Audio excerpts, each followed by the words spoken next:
Donk Nation, Jackson, Janet. Greetings and welcome to your Daily Dose of Donkey with Ginger. It's your boy, the Viking Donkey, keeping it nonsensical, having some Steelers talk. We got Gingy, we got Laskers dying in his chair as he speaks, and we got the news, at least I've been waiting for all offseason. Aaron Rodgers shows up, he signs, he's a Steeler, Gingy, but it's kind of sad. All of our debate over who his girlfriend needs to be doesn't matter because he shows up married. What the heck, Gingy? Gingy in the house.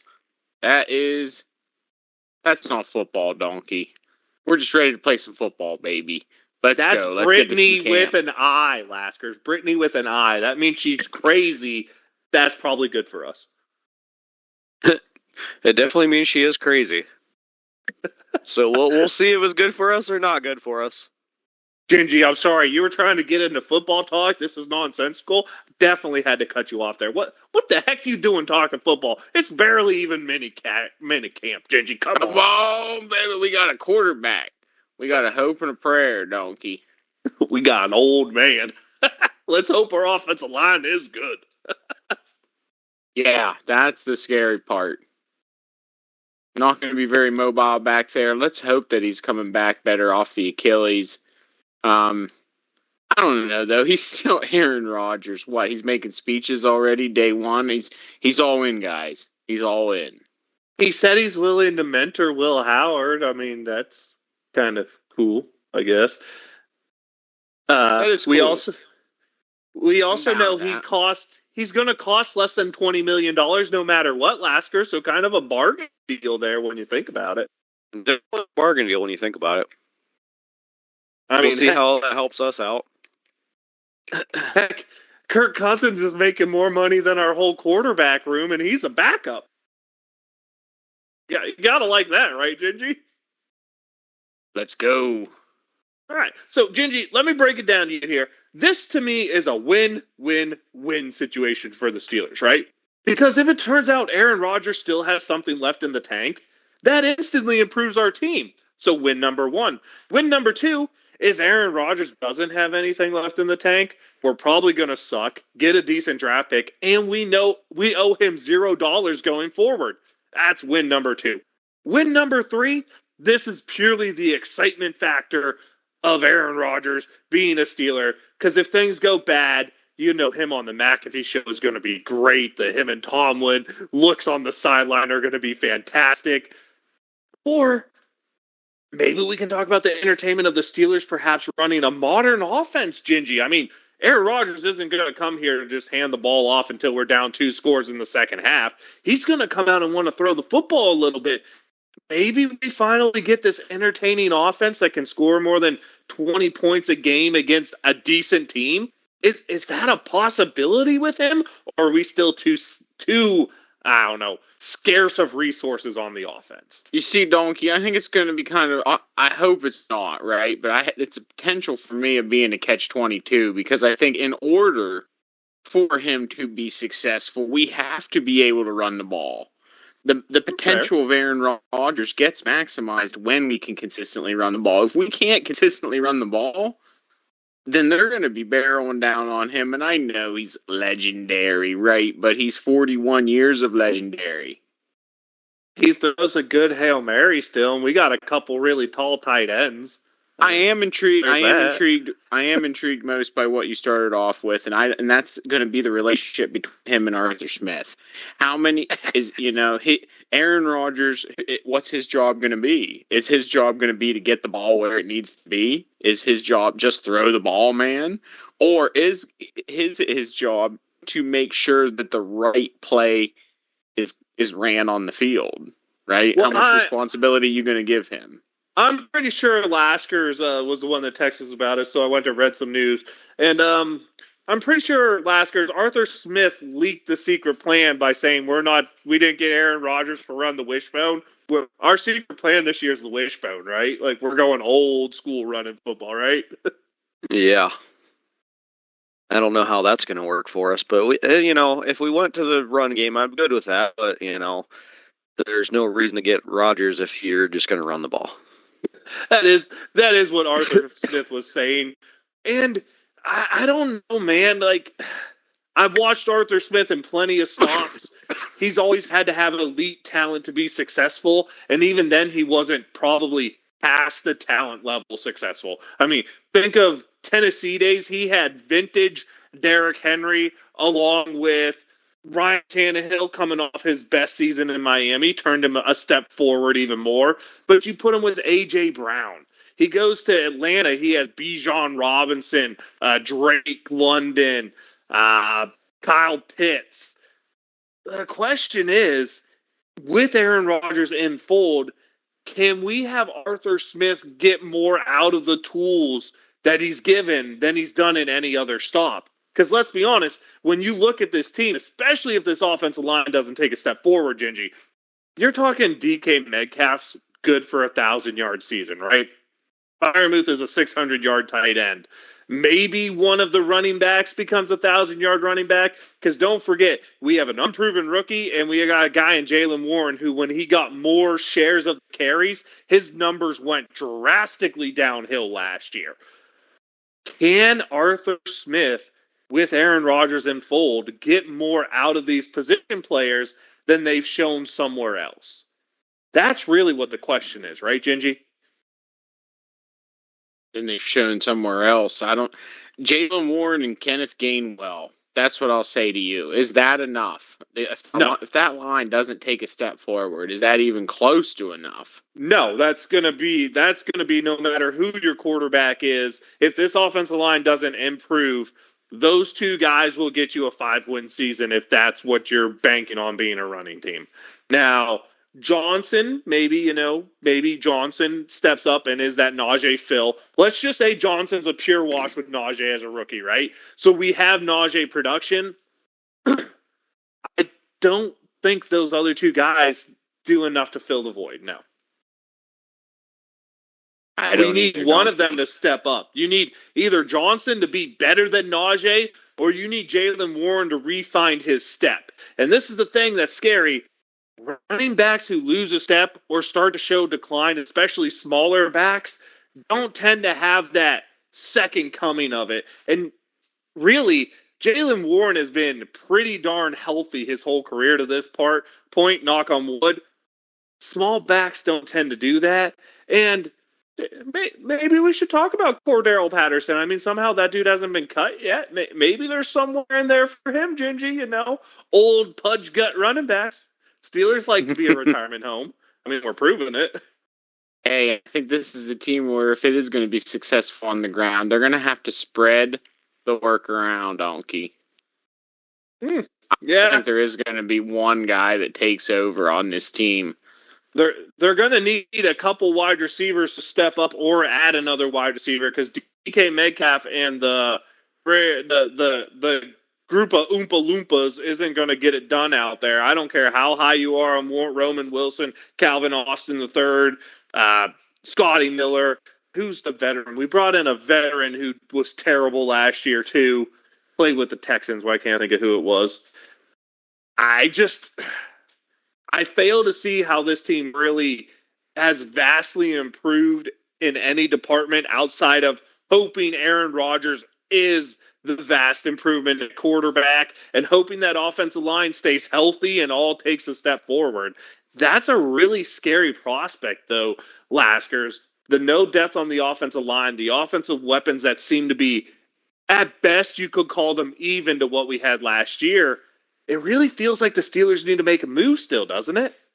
Yeah, they definitely still need to make a move, and I'm trying to figure out who that other wide receiver is for you. I can't think of who it was. It was an old vet that played in Houston last year. That's all I can remember. Now, Gingy, there is a fun part of this to me, and it's Aaron Rodgers isn't going to sit there and just hand the ball off as we build ourselves a 10-point deficit, hoping the defense does something. Having a quarterback who's going to force either the offensive coordinator or him himself going rogue, because we've heard about Aaron Rodgers going rogue in the past sometimes when play calls don't seem to make sense. Having Aaron Rodgers be Aaron Rodgers to me is the most exciting part about this, because I feel for the first time since probably 2017, the Pittsburgh Steelers are going to run an offense that is capable of scoring points in the first half of a football game, because they're not going to wait to have to try to wear down a defense before they're willing to take shots. I feel like this is going to be a more aggressive football team, and I don't mean that in terms of necessarily throwing the ball down the field every play, right? I mean that in they're going to throw the ball more often on first downs. They're not going to be run, screen, pass. I feel like this offense is going to be more diverse, maybe still predictable, but predictable in a way that's more aggressive than anything we have seen since COVID, right? Since the end of Ben Roethlisberger. COVID. We'll just call it COVID. We'll just call it COVID. I think it's a safe spot. Robert Woods. Robert Woods, there we go. Yes, old washed-up wide receiver that never really had it in the first place. Thank you. I take that back. He had a couple good years with the Rams. I ain't going to hate on the dude. Had a couple probably great years with the Rams, let's be honest. I think he played with the Bills, too. Do you see a path that Aaron Rodgers, just being Aaron Rodgers, even if his play isn't an improvement from what it was as the Jets, do you just maybe see a stylistic change that lets the Steelers' offense be a step better than it was last year? Oh, got to be able to keep the ball moving on third downs. Donkey, we can't have as many 3-and-outs. That is the massive killer of our offense, right? I feel like when push comes to shove, the best our offense plays, and this is obviously, I think, because of some of the way that the defenses react to, but after teams get a 2-touchdown lead on us, our offense looks kind of okay. Yeah, but not until that point. We are great at driving the ball 60 yards against a prevent, because our offense, and I hate it, and Laskers, I've said this before, our offense is designed to only get what you give us. We're not designed to go out and get 7 yards. Like, there are teams that their offense, Kansas City, Buffalo, Baltimore, their offense is designed to go get yards, right? The Steelers, just like they do on defense, they play the take what the other team gives you. There's no... I think it was said best, and I don't know if it was Najee or who. It was Najee, I'm pretty sure. Last year says, man, we're searching for an identity because we don't have one. I think Aaron Rodgers will give this team an identity, and I think having an identity will let them push forward, Laskers. Yeah, I do think he definitely has a chance to give them an identity, which, and I do agree that the Steelers over the last 5 years, they haven't had an identity. I mean, what's our identity? Okay, we might run the ball. Team. We will run the ball. We are a bottom 5 team in terms of efficiency running the football, but we're a running football team. That makes no sense, but that's what we were. And then that's all we had, and we weren't very good at it. No, like you cannot be one of the worst teams at running the football and call yourself a running football team. Because you know what you're saying to every other team is, we know we suck, but we're going to do what we suck at because that's who we are. Like, that's like the literal definition of insanity, Gingy. Yeah, it is. And we're talking a lot about the offense, but, we're looking at mini camp. We're seeing Rodgers. We're talking about Rodgers. TJ Watt? Anybody worried? He's going to end up there before. Not the first time TJ Watt has done this. He's going to end up there before week 1. What I'll tell you, Gingy, is if that dude isn't padded up for week 1, we will have a different conversation. But no, I'm not worried. The Steelers are just trying to be the penny pinching little beeps they are on the front office and ownership side. They're trying to pinch every dime they can out of TJ Watt, when what they're going to do is they're going to pay TJ Watt a deal that pays him $500,000 more a year than Myles Garrett. Chalk it down. Call it a crazy take. Call it what you like. But before week 1, TJ Watt is going to sign a contract that gives him $3 million more guaranteed dollars and pays him $500,000 more than Myles Garrett got paid. Oof, that's going to be a big chunk. Oh, I'm not saying it's smart. I would not do it. I would have traded TJ Watt, and I said this before, the first year that Harbaugh took over. So last year, when Harbaugh took over the dang Chargers, I would have traded TJ Watt for Herbert, because I bet you could have gotten Watt in a second rounder to get Justin Herbert over here, and we'd be having a different conversation. Neither here nor there. We have Aaron Rodgers now. We're going to pay TJ Watt until he's old and gray because that's the Steeler way. Retirement home, Pittsburgh. Is it going to improve us? I don't know, but I am one who is all in on Aaron Rodgers. If you're one of those people who wants to burn, explain to me this one. And maybe I'm missing something, okay? What has Aaron Rodgers done so bad in his life that Steelers fans are renouncing their fanships and burning their autographed merchandise? Like, what has Aaron Rodgers done in his life that makes people that upset? Other than being a little Super Bowl. Fair. So if he wins us a Super Bowl, is all forgiven? And if it is all forgiven, should we allow these fans back in, these little fair weather beepers? Yeah, we have to. No, Super Bowl. If I don't have to. If we win a Super Bowl, they can have whatever they want.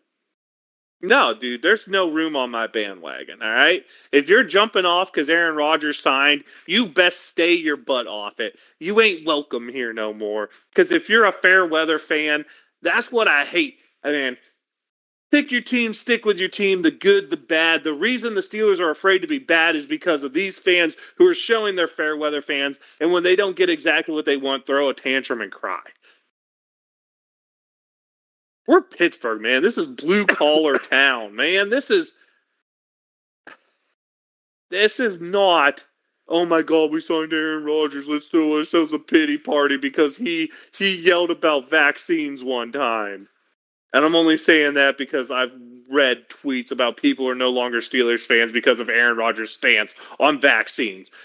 I mean, we're a town that had a quarterback accused of some really terrible stuff. We still supported him fully. We're a town who had a running back pulled over with a trunk full of cocaine. Like, we're not exactly the high ground people here. We're a town that just re-signed a cornerback who beat the crap out of his girlfriend. So, I mean, these people don't renounce their fanship over that stuff, but just signing Aaron Rodgers, who, unless I don't know something, Laskers, has never done anything that's that bad, right? Not that I can think of. This dude makes you renounce your fanship because of personal problems, but you're okay with wife beaters and women touchers and drug dealers. And like we draw the line at a guy who has some weird political views.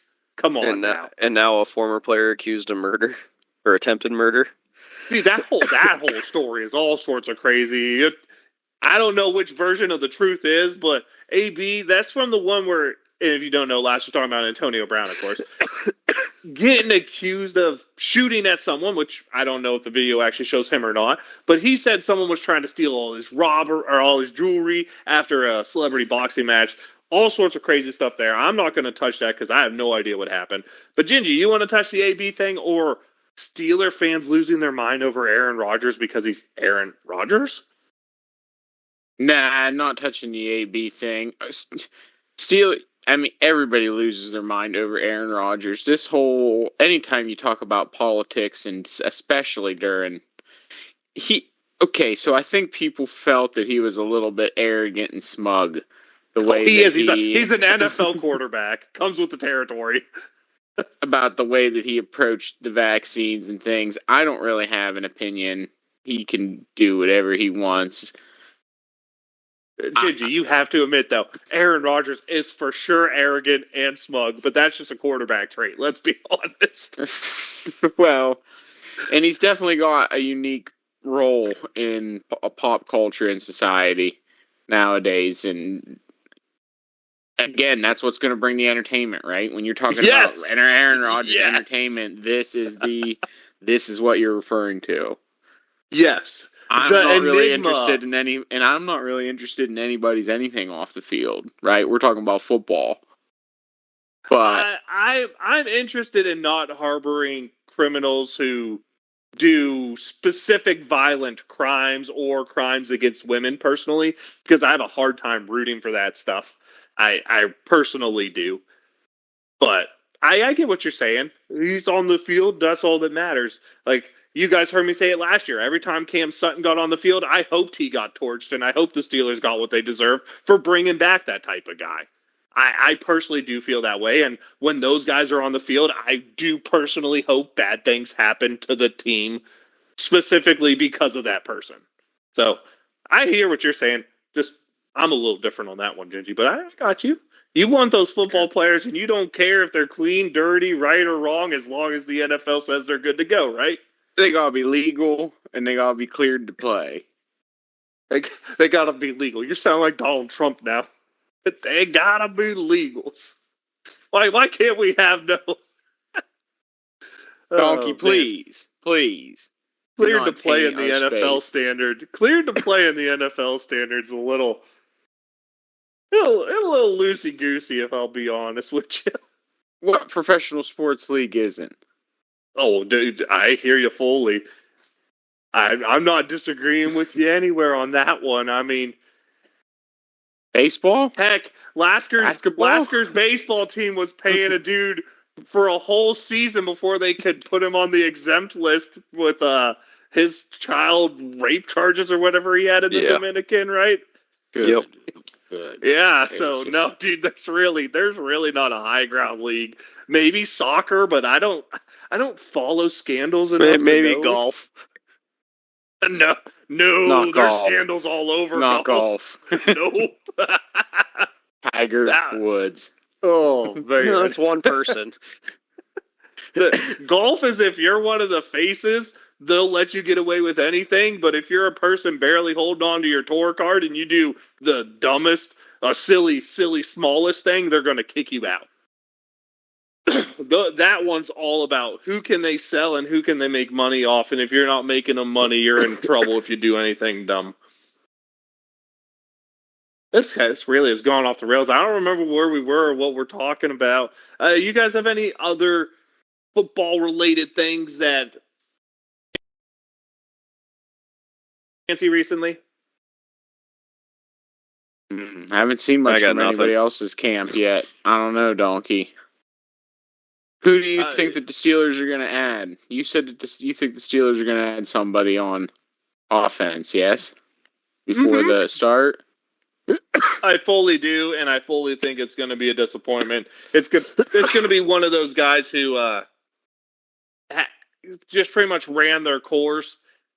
A second-round failed draft pick that didn't quite make it somewhere else, or it's going to be someone who you're like, man, that person's washed. I'd really like to see him make a big move for like a Kyle Pitts type of player, or someone who could really spread the offense for him, hopefully. But I'm going to be honest with you. I feel it's going to be Gabe Davis in 2 months when Gabe Davis proves he's healthy from his injury that ended last season. And you're talking a guy who vastly underperformed in Buffalo when he was there, like had decent numbers, but if you take out like his 2 big games against the Steelers, was an average at best wide receiver, and it was terrible last year. And was he in Houston? I don't even remember. You're going to get someone along the lines of that, I have a feeling. A washed up, past their prime vet. Like if the guy who comes to mind for me is if Carolina decides to move Adam Thielen, right? But I think they really like Thielen and the way he works with the young quarterbacks and young wide receivers there. So, but someone on that level, someone who is not an upgrade from who the heck was our number 2 last year that I always like to rip on? Austin. No. Van Jefferson. Very much a Van Jefferson type of guy is what I think you're going to end up with, because that's just the Steeler way. Oof. No Van Jefferson, please. Oh, no, it's just gonna be the likeness of Van Jefferson. So, no one's really intrigued by the whatever the heck's going on in Cleveland? No. What's going on in Cleveland? Quarterbacks? Again? The 10,000 quarterback competition? Oh, boy. No one's interested in that. Well, why not? What's interesting about it, Donkey? Tell me. Well, Shadur Sanders has the name Sanders. That's not interesting. Joe Flacco's like 10,000 years old, but somehow people still think he's got it in the tank. Next, not interesting. Kenny Pickett was a Steeler. Next. Not interesting. You're just gonna next me, dude. I ain't gonna have a chance. None of that's interesting, donkey. Well, you know what? I'm gonna keep it lively and keep it interesting. Not really. I don't.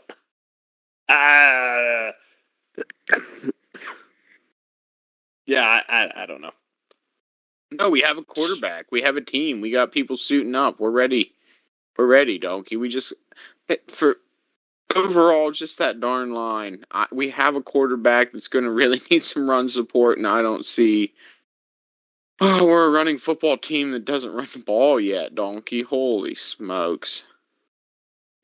We're a running football team that can't run the football. Yeah, that's so sad that that's literally what our team has been for 5 years. Like that hurts me more than anything. Is just saying that and then thinking, laughing, and being like, but it's true. It is true. Oh man, what do you have to say to that, Donk Nation? Put something down in the comments. A running football team that cannot run the ball. You've made me so sad that now I'm just going to go ahead and say, this week's list, we are going to rank the top offensive tackles. Laskers, you going to live? No, because I don't know any tackles. Well, you just need to know if you're going to live. We're going to rank the best offensive tackles in Pittsburgh Steeler history. And you know what? There is actually really slim pickings. Like, there's not been a whole lot of great offensive tackles in history. I'll say some guys my list, and then who my three will make it the top three are. But for me, the guys who just don't quite make it for me is Tunch Ilkin. Definitely is up there. Like, he was a hell of a player in the 80s. Unfortunately for him, he played on terrible teams. That's why he doesn't really make it for me. A guy who played for a bit of the Super Bowls there, but he also played a little bit of tight end, Larry Brown. You got Max Starks for me, gets an honorable mention. And to me, then we'll go maybe even a guy like Marcus Gilbert, who had like 4 or 5 good years here, gets an honorable mention. But for me, Big Al Villanueva has to make it in my top tackles because he's a guy I always remember. To me, he was that anchor left tackle for such a long time for the Steelers. He comes in at number 3 for me. I think it's a good spot to start. The consummate professional, the Army Ranger, the big think of what this guy did. He was in the Army, leaves for a while, gets on Philly's practice squad as a defensive end, comes to Pittsburgh, plays offensive tackle, and then becomes a solid fixture in that team for a good, almost decade-ish? I really have to put Big Al there. Any thoughts on any of those other guys pushing up, or are you guys just like, Donkey, this is your list because I don't even know 3 Steelers offensive tackles? I know some tackles, Donkey, but for me, in terms of personal, it's Max Stark's been watching through most of my life, right? He's number 2 on my list. 04 to like 11 or 12. Or no, not Starks. Starks isn't one on my list. I think you missed Gingy. If you're going to talk your lifetime, the best one, and I don't disagree, Starks can move up there. My number 2 is a guy I think you definitely should have put on your list a little higher because, he was in a couple Super Bowl teams. He was a huge part of anchor and everything, and that's Marvell Smith. Absolutely. Yes, Marvell Smith is on there. Marvell Smith, to me, has to be on that list. I can see moving Starks up, but to me, Starks he was just too inconsistent, right? That's my biggest thing on him. I always remember him just getting torched and then having the greatest game you would see and then getting torched. Like, man, Max Starks he's a big dude though. He does part of the radio show or part of one of the shows, right? Yeah, he does. Yeah. Apparently offensive tackles are good at going into radio. And then to me, the number 1 guy, and feel free to adjust however you want. Dude, John Kolb is probably the biggest Steelers tackle you know. 4-time Super Bowl champion. He was there 69 to 81 through all those really good ones. He's one of the probably. I don't know if any of the other tackles made the Steelers Hall of Honor yet, but he's in it for sure. You got to give something. I mean, that if you've listened to my rankings, the offensive line groups, man, those 70s offensive linemen are pretty much the creme de la creme of the Steelers in almost every way, shape, or form. Their guards, their tackles, that team was built with a really good offensive line. And hey, maybe we have two tackles that will make this list because it's not far off to say if Broderick Jones turns into a good left tackle, if Troy Fontanu turns into a good right tackle, and we keep them both, maybe we have two current Steelers who belong on a list. What do you guys think about that? Do you see either of the current Steelers offensive tackles being able to push into this list, or do you have someone else who you think is the creme de la creme and should be the top of this list? I could see a couple of our current first rounders being able to crack that list, Donkey. I'm hoping. Fingers crossed. I'm hoping, not expecting. They just need to put in the time and effort. Yeah. Broderick Jones needs to remember how to play offense tackle, I'll be honest with you. Troy Fontanu probably needs to learn how to stay healthy. And that's a big risk. Also, if these offensive tackles don't turn out this year, do you guys think Aaron Rodgers will make it through the whole season? No. Oh, how sad. Week 6. 11. Week 11. I don't even know what week our bye is, but I'm going with week 6. I hope our bye. We have an early bye. It's right after we go to Dublin. So right after the Vikings game. I hope week 6 is the bye. He somehow gets broken on the bye week. If Laskers predicted the bye week and it happens, that would be the greatest thing ever. You should have put I bet if you bet $1 on that, if they even take bets on that, you'd make some pretty good money. I should look. I guess it's time for shout-outs. Do we have any shout-outs from Gingy or Laskers? As Laskers is still dying. Breathe, Laskers, breathe. I got nothing. Well, I have a shout-out that's just kind of a communal shout-out here. It's about to be Father's Day. Don't forget to say Happy Father's Day to any fathers you know. Any of your fathers, if you have multiple, I guess that's possible. If you only have one, if you don't have any, make sure you give a shout out to the fathers or the influential male figures in your life, since they say that for Mother's Day. I'll move it to Father's Day too. And everybody who is a father, make sure you enjoy the day that's all about you and live it up, because I sure as hell will be. But now I'm going to let you know I'm the Viking Donkey. That's Viking_Donkey on Twitch and Twitter. Your daily dose of Donkey with Ginger is the YouTube channel where you get all this nonsensical, fun content. We kept it on the rails. We kept it about football for about 6 minutes, so we did good. Laskers, let them know. I am Laskers everywhere. If you can't find me, well, then I guess that's too bad for you. Gingy to you. Mutant Gingy in the house. Football. We got a quarterback. Here we go, Steelers. Wah, wah, wah.